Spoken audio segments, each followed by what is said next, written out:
Welcome to the Banker Lamp. Please enjoy the video. You start by opening the Google Sheet you want to send. Select the exact sheet tab and export immediately. This ensures formatting stays intact on WhatsApp. Choose PDF for read-only or Excel, XLSX if the recipient may edit.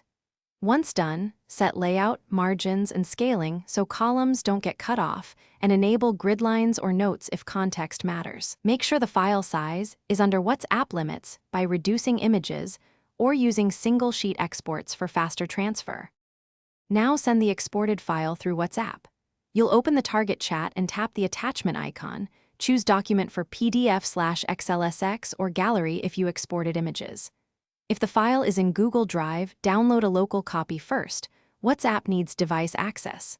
Once the file is selected, add a concise context message so recipients know what to do, check the file name for clarity, and tap Send.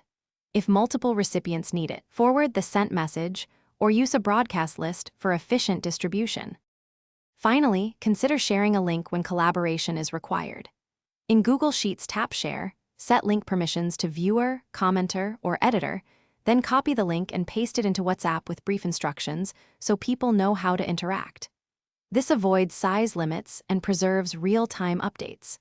If recipients report access issues, make sure link permission matches their Google account or fall back to exporting and sending as a document. Troubleshooting tip: if the file won't open, ask recipients to update WhatsApp. Thanks for watching. If this was helpful, leave a like and consider subscribing. See you next time.